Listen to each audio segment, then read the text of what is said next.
സമ്മാനദാനം നിർവഹിക്കുന്നതിനായി ബഹുമാനപ്പെട്ട വിദ്യാഭ്യാസ മന്ത്രി ശ്രീമതി സീതാലക്ഷ്മിയെ വേദിയിലേക്ക് ഹാർദവമായി സ്വാഗതം ചെയ്യുന്നു.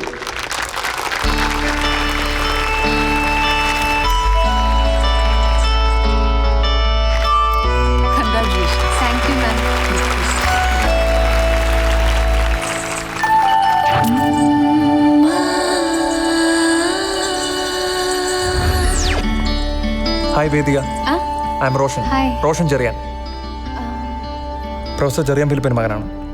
ചെറിയാൻ സാർ എനിക്ക് ട്യൂഷൻ എടുത്തിട്ടുണ്ട്.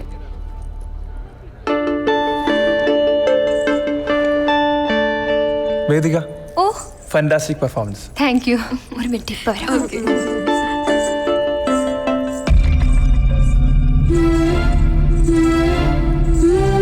വേദിക, ഗോകുൽ, നീ എന്താ അവിടെ? ഞാൻ തന്റെ പ്രോഗ്രാം കാണാൻ വന്ന. നന്നായിരുന്നു. Thank you.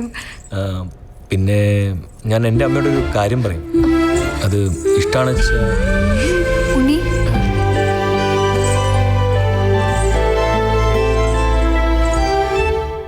താങ്ക്സ്. എന്തിന്?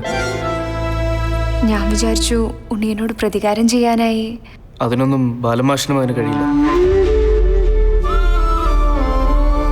എൻ്റെ ഫ്ലാഷ് ബാക്കിലെ വില്ലത്തി താനായിരുന്നു എന്ന് പാവം എൻ്റെ അച്ഛന് ഇപ്പോഴും അറിയില്ല.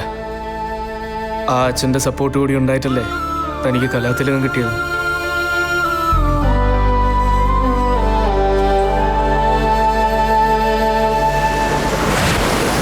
സ്കൂളിൽ ഉണ്ണികൃഷ്ണൻ എൻ്റെ സീനിയർ ആയിരുന്നു. ആ വർഷം കലോത്സവത്തിൽ എനിക്കായിരുന്നു ഫസ്റ്റ്.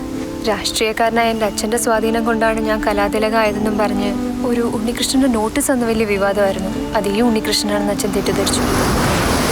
+2 പരീക്ഷയിൽ ടേബിളിനടിയിൽ വെച്ച ടെക്സ്റ്റ് ബുക്ക് കോപ്പി അടിക്കാനാണെന്നും പറഞ്ഞ് ഉണ്ണികൃഷ്ണനെ ഒരു വർഷം സ്കൂളിൽ നിന്ന് പുറത്താക്കി. അതിൻ്റെ പിന്നിൽ എൻ്റെ അച്ഛൻ്റെ കുബുദ്ധിയായിരുന്നു.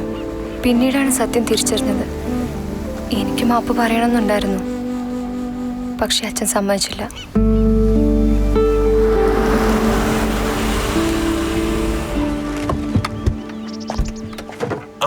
ഇതാര് വേദിക മോളോ?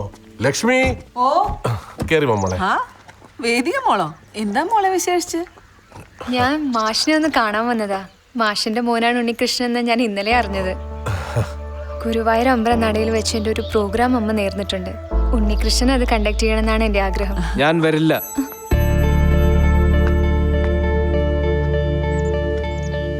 പഴയതൊന്നും മനസ്സിൽ വെക്കരുത്. തെറ്റിദ്ധാരണയുടെ പേരിൽ ഉണ്ണിയോട് തെറ്റ് ചെയ്തത് എൻ്റെ അച്ഛനാ. പോയത് എനിക്കും 1 വർഷം.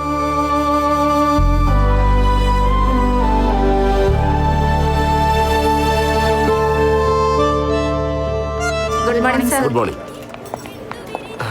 Good morning sir. സാറിന് പതിവ് പോലെ കടുപ്പത്തിലൊരു ചായ എടുക്കല്ലേ? ആയിക്കോട്ടെ. അപ്പൊ കടിയാ? കടി വേണ്ട. കറക്റ്റാ, കടി കുറക്കണം, നല്ലതാ. വേദിക ഇന്നലെ വീട്ടിൽ വന്നിരുന്നല്ലേ? She's my friend's daughter. ഞാൻ വിഷയത്തിലേക്ക് വരാം. വേദിക ഇന്നലെ എന്നെ കാണാൻ വന്നിരുന്നു. ഉണ്ണിയെക്കുറിച്ച് ഒരുപാട് സംസാരിച്ചു. അവൾക്ക് കുറ്റബോധമുണ്ട്. അമ്പലത്തിലെ പ്രോഗ്രാമിന് താൻ ഉണ്ടാവണമെന്ന് അവൾ വാശി പിടിക്കുക. അല്ല സർ, അത് ഞാൻ ചോദിച്ചു, ഉണ്ണികൃഷ്ണൻ ഇല്ലെങ്കിൽ പ്രോഗ്രാം നടക്കില്ലേന്ന്. അപ്പോൾ അവൾ പറയുക ഇല്ലാന്ന്. കുറച്ചു നേരം കൊണ്ട് ഞാൻ അവളുടെ മനസ്സ് വായിച്ചെടുത്തു. അവൾക്ക് തന്നെ ഇഷ്ടമാണ്.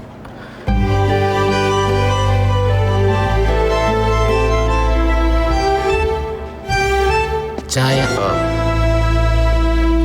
സർ, രാവിലെയും വൈകിട്ടും കൊച്ചുകുട്ടികൾക്ക് ട്യൂഷൻ എടുത്തിട്ടാണ് കുടുംബം കഴിയുന്നതും ഞാൻ പഠിക്കുന്നതും. അതിനിടയിൽ കാശുള്ള വീട്ടിലെ പെണ്ണിൻ്റെ മനസ്സല്ല അവൾക്ക്. തനിക്കൊരിക്കലും അവളൊരു ബാധ്യതയാവില്ല.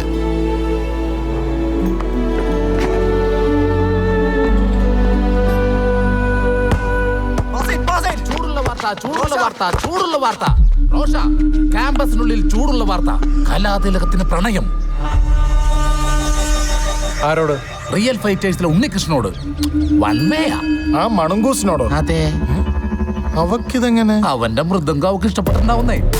റോഷ, മുളയിലെ നുള്ളിക്കഴിഞ്ഞ അവൻ പിന്മാറിക്കോളും. ഒന്ന് പേടിപ്പിച്ചുട്ടായെന്നേ.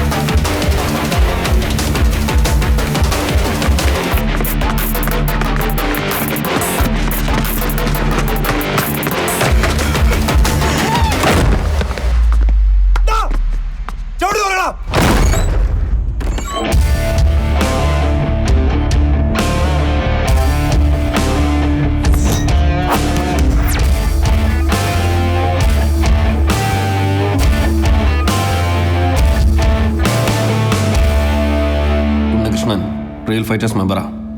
അവൻ്റെ ദേഹത്ത് കൈവച്ച നിങ്ങൾ 4, ഞങ്ങൾ 10. ഞങ്ങളുടെ ഇടം. അവൻ കലാതിലകത്തെ പ്രേമിക്കും, കെട്ടും. We will support him. ഞങ്ങളുടെ സപ്പോർട്ടോടുകൂടി. എതിർക്കാൻ വന്ന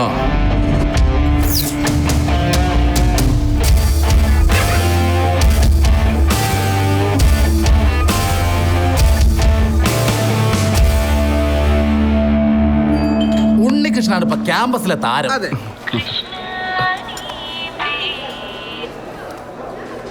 ഹലോ. ഉണ്ണി, ഞാൻ വേദിക. ഞാനിപ്പോൾ കോഴിക്കോട് റെയിൽവേ സ്റ്റേഷനിലുണ്ട്. രാത്രി 11:30 കൊല്ലത്തെത്തും. സ്റ്റേഷനിൽ എൻ്റെ വണ്ടി കിടപ്പുണ്ട്. വീട്ടിലേക്ക് പോകുന്നതിന് മുമ്പ് എനിക്ക് ഉണ്ണി ഒന്ന് കാണണം. ഒരു അത്യാവശ്യ കാര്യം പറയാനാ. ശരി. ആരാടാ? വേദിക്ക് അത്യാവശ്യമായിട്ട് എന്നെ കാണണമെന്ന്. രാത്രി 12 മണിക്ക് ബീച്ച് റോട്ടിൽ വരാമെന്ന് പറഞ്ഞു. രാത്രി 12 മണിക്കോ? അതല്ല മുതലാളി, എനിക്കൊരു ഡൗട്ട്. രാത്രി 12 മണിക്ക് എന്താണ് ഈ കുട്ടി കാച്ചിലായിട്ട് വന്നത്? പൊറോട്ടൊക്കെ ഉണ്ടായവനെ കാച്ചിലല്ല, ബീച്ചില്. കാച്ചില് ബീച്ചില് മീനിങ് ഒന്നാണ്. ഇത് കണ്ടോ? കണ്ടില്ലേ? എടാ, നാളെ അവളുടെ ബർത്ത്ഡേയാ. രാത്രി 12 മണിക്ക് നിന്നെ കാണുമെന്ന് പറഞ്ഞു. എന്താ അതിന്റെ അർത്ഥം? അതറിയില്ലേ? ലവ്. അതാണ് ലവ്. കൊച്ചു കള്ള.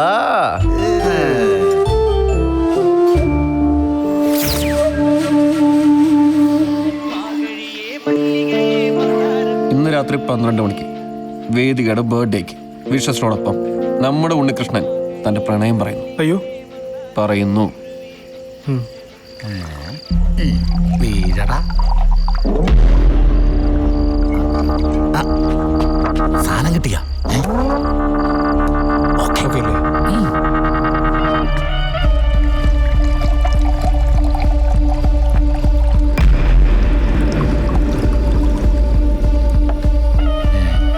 ആരപ്പുഴുങ്ങാന്നൊക്കെയാണ് അത് പൊട്ടിച്ചിടാൻ നോക്ക്. എന്റെ ഗ്ലാസ് ഏതാണ്? നിന്റെ ക്ലാസ്സല്ലേ നിന്റെ നെഞ്ചത്ത് നോക്കിയിട്ടേക്കണത്. ഇത് കണ്ണിൽ വെക്കണല്ലേ, വായിൽ ഒഴിക്കാൻ. അത് വീട്ടിൽ ചെന്ന് അന്വേഷിച്ചാൽ ഇവിടെ നിന്ന് ഒരെണ്ണം തരികയല്ലോ.